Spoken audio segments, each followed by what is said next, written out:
What's going on there, folks? Good afternoon. It's the Earthmaster here on the live stream with an update video here for this Monday, September 19th, 2022 date. It is about 11:57 a.m. here along the west coast of California. Latest quake shows some large movement hitting off the coast of Mexico with a 7.5, 7.6 magnitude earthquake. There is still currently a tsunami warning issued.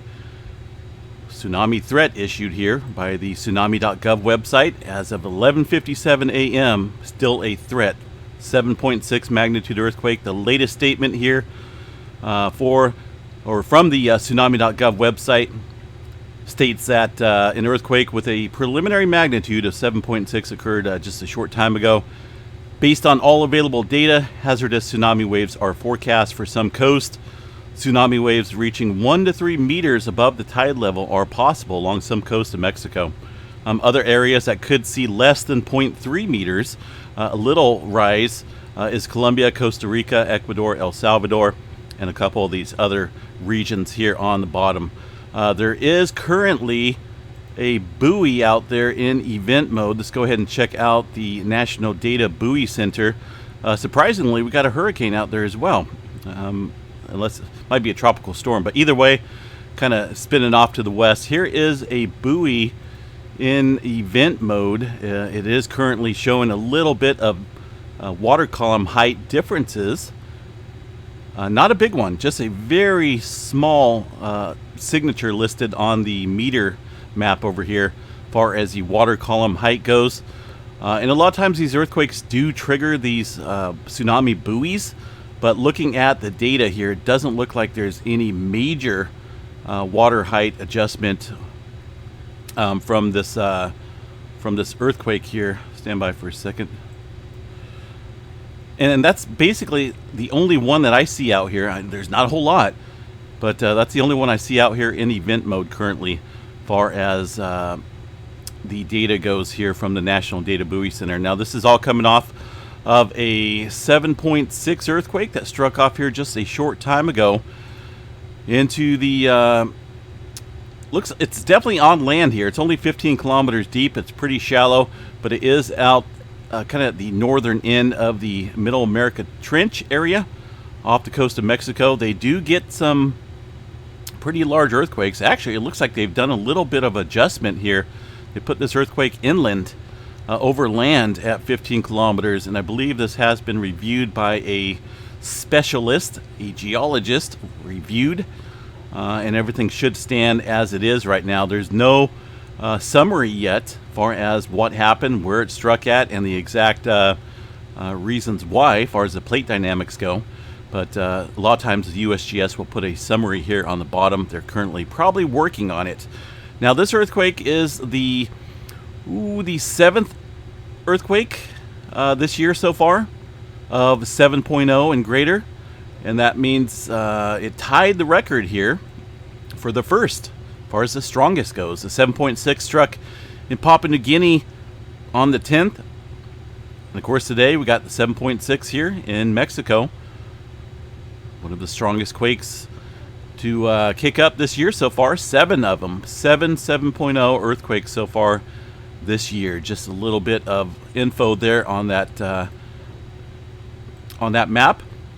So we have been watching. Here's a little bit of what I've observed here over the past couple days, including quite a bit of movement throughout the Indonesia area, the Java Trench,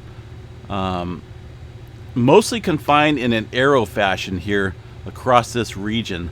We've seen a lot of activity through the Philippines area. Of course, we had Papua New Guinea lighten up with that 7.0, and it's all been pretty much crunched here without a whole lot of forward movement here throughout the India area and up around the Middle East and into the Greece area, where we kind of watch our typical pressure transfer, so to speak, of earthquake activity. And it still really hasn't kicked up here towards the west. We're still kind of halted around this region. So I did issue an earthquake watch over the past 24, 36 hours or so. I took that down this morning looking at the data. And almost soon as I took that earthquake watch down off the stream, we get that big 7.6 kicking up there off the coast of Mexico. Now, this is still pretty much within the area I was watching. That's the eastern portion of the Pacific Plate. And this area, the Pacific Plate runs here along with the Cocos Plate, which sits here in this little small circle area, outlined area. And that kicks up against the North American Plate boundary. And that's how you get that subduction zone here. But this earthquake definitely not striking down dip, more of a surface feature. But this here basically struck within this range I was looking at, far as the pressure built up. I was looking at Southern California because we've been seeing a lot of swarming activity right around the southern end of the San Andreas Fault.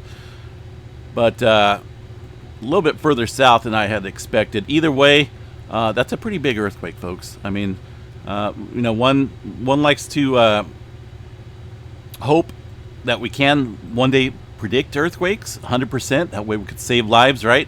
And forecast them. Forecasting is a little less of a word than predicting. Forecasting can cover a certain area, and that's kind of what I look at. Certain areas of swarming movement. Seismic gap. Seismic gap is where we're seeing a whole lot of activity along the plate boundary, but in a certain area it's lacking that movement. And the West Coast here and the Pacific Plate boundary is one of those areas that really hasn't seen a lot of movement as far as that seismic gap goes. And this is just a 7.0 and above. If I were to pull up 6.0 and above, I'm sure this area would be in a seismic gap zone. And that's sometimes a tool used to forecast earthquakes. At least the probabilities and the possibilities go up in terms of forecasting earthquakes. Seismic gap, remember that. It's something important. And the California area is in that seismic gap zone. It's just a matter of time. Each day that goes by without a major earthquake just means it's going to be bigger when it does pop off. All right, so I didn't see it, but I guess a 5.1 earthquake kicked up in Arizona, I think, right about the time that the 7.6 struck down here in Mexico. And sometimes these waves can kick across the globe. Even the P waves can be picked up. Those are the primary waves, can be picked up on seismograph stations thousands of miles away if the earthquake is big enough. And then you get the vibrational frequencies rolling across the surface, the S waves, from large earthquakes as well, which could trigger. Both of those conditions, the P and S waves, can trigger false phantom earthquakes, hundreds and possibly up to 1,000 miles or more away. And that's what happened with that 5.1 there this morning, or just a little bit ago at the same time where the 7.6 struck. So Arizona picked up a little false reading. California does as well. But it's a little tuning error that needs to be adjusted on the seismograph stations. Let's see if we got, stand by for a second here. I want to see if Yellowstone National Park picked it up. Oh yeah. So this is a pretty cool example of, and by the way, they are swarming pretty nicely right now, earthquake swarming. But the signature, you guys see that signature showing up all across the park? It's a beautiful reading. I love looking at this because this is the 7.6 down there in Mexico, showing up on Yellowstone National Park seismograph stations there in Wyoming, all across the board, except for a couple of them that are tuned incorrectly. I'm not for sure what's wrong with those, but the majority of the stations picking up that beautiful signature there from the 7.6, and those are the primary waves probably got picked up as well. I could swear I just felt an earthquake here. Maybe not. That's a little weird. Yeah, so primary waves can be picked up as well as a different reading, but I believe these are the surface waves here traveling across the surface of the land, and it picks up on the seismograph stations. Really cool to look at, and it's not only there at Yellowstone, but I'm sure this thing got picked up across the rest of the globe. All right, let's see here if we got any aftershock sequences going on going on there. Stand by for a second. Let's see, some coffee mid-afternoon or afternoon time frame. Yes, thank you. Not seeing any aftershock sequences yet following this 7.6, which is rather odd. Let me go over here to the EMSC model and see what we got. EMSC is a different agency than the USGS. They sometimes report more earthquakes, but also a lot of times they report these false quakes, which aren't accurate. So let's zoom in here to the Mexico area, and there's none. There's no aftershock sequences yet. There's a 2.9 up. Kind of looks like Colorado or Utah area. It looks like. Not for sure if that's I don't know what that quake is. It could be it shows the latest earthquake there on the map in the purple circle, but it's a little odd. But no aftershock sequences yet, and the EMSC model reporting this 7.6 down there at about 25 kilometers. A little bit of a difference between that and the USGS, which stated about 15 kilometers there for that 7.6.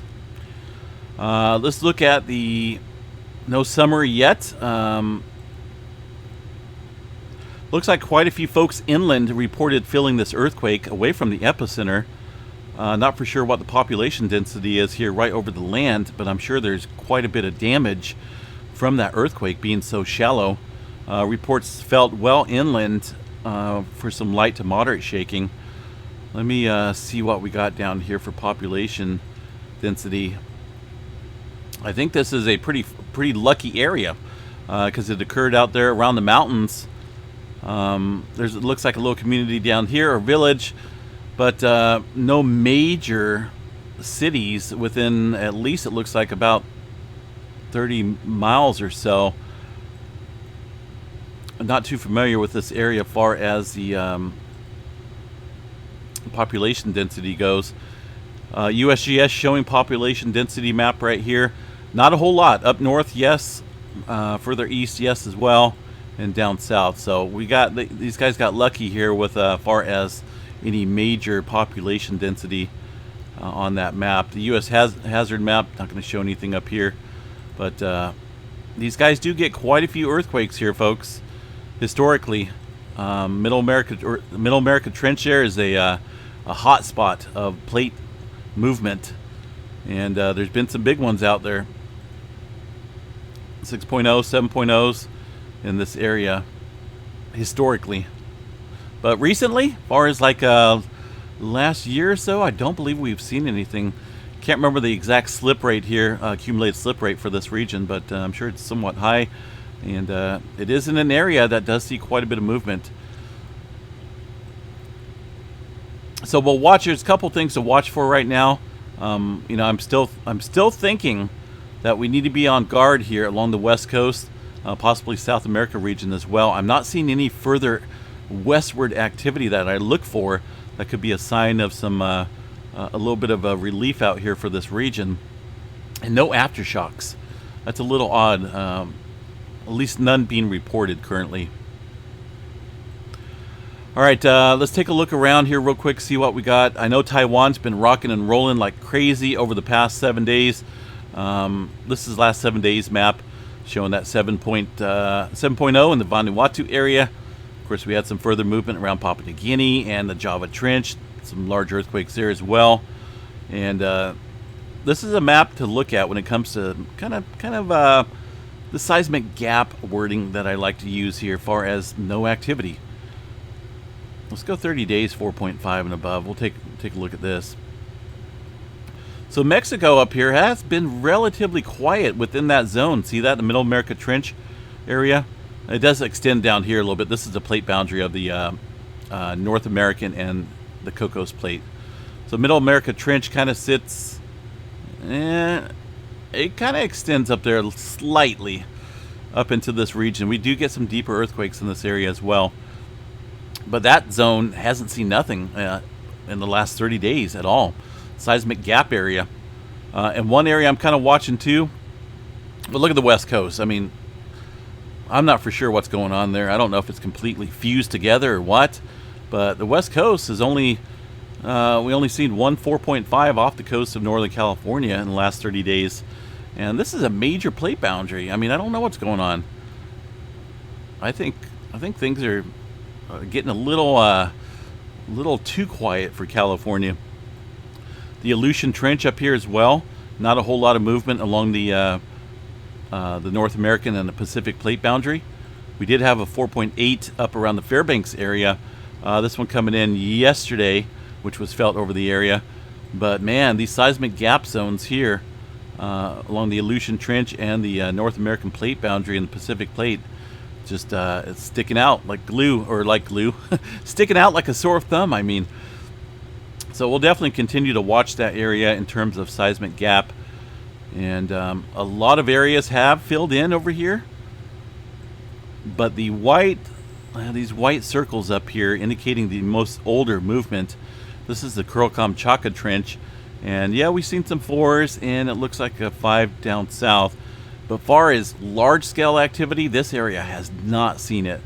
As far as large-scale activity goes, and a couple 4s over the last 30 days, I don't think is enough to relieve the stress out here in this region. So a lot of pressure built up in that area. But I still think we need to be on guard west coast, showing the 7.6 down here. Definitely pretty accurate when it comes to the teeter-totter effect. We're definitely lighting up out here along the eastern side of the plate boundary.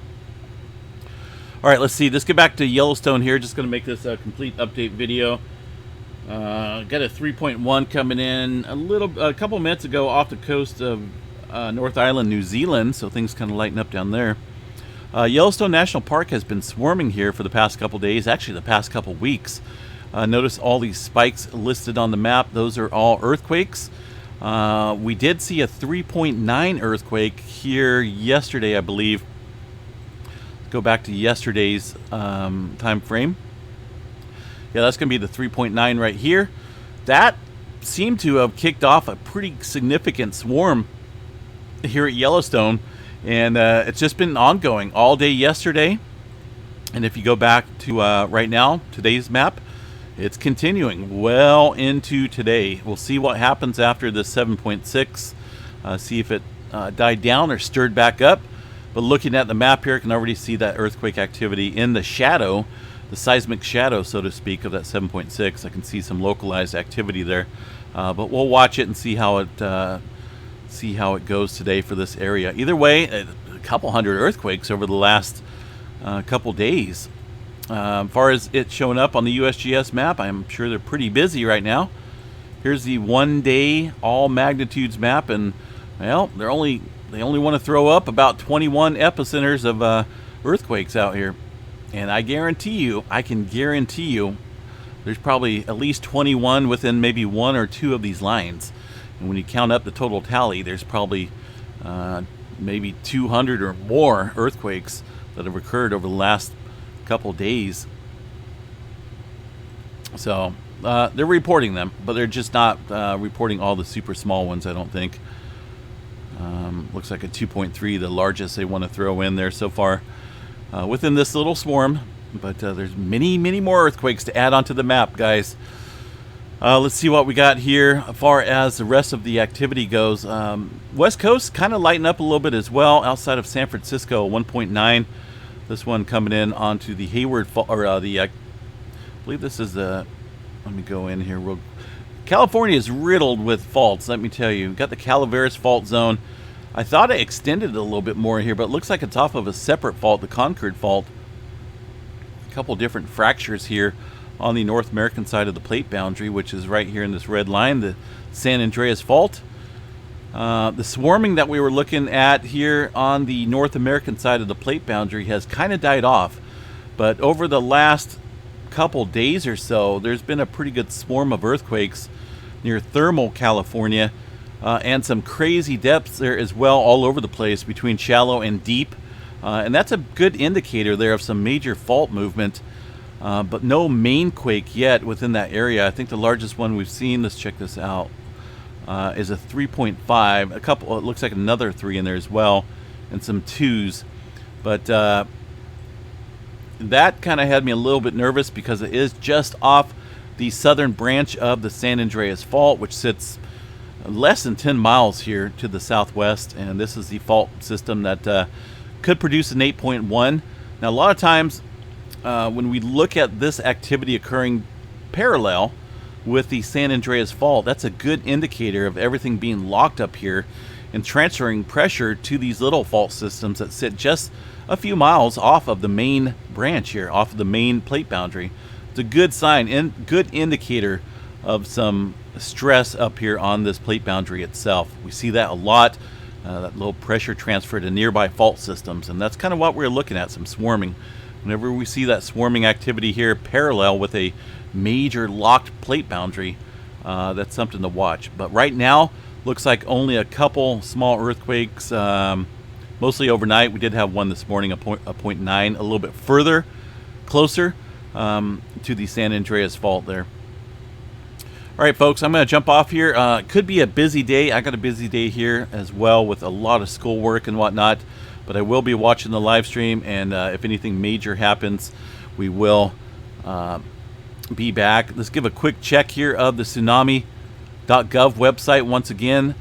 And there, as of the time right now is 12:18 p.m. California time, West Coast. There's still a tsunami threat issued by the tsunami.gov website. The latest informational statement, threat number 3, which is the updated one. Tsunami waves have been observed. Based on all available data, hazardous tsunami waves are forecast for some of the coast. So it looks like waves have been observed. It doesn't say where. I'm guessing around Mexico there. 1 to 3 meters above the tide level are possible along some coast of Mexico. All other areas, less than a meter, 0.3 meters above for some of these areas. Tsunami.gov website is the place to get the latest information from. Tsunami.gov for the latest information on this tsunami threat. All right, guys, have a good day. We'll chat you guys a little bit later tonight with a quick update. Don't forget to subscribe while you're here. And, of course, click that notification bell so you guys can get updated when a new video comes out. All right, stay safe out there.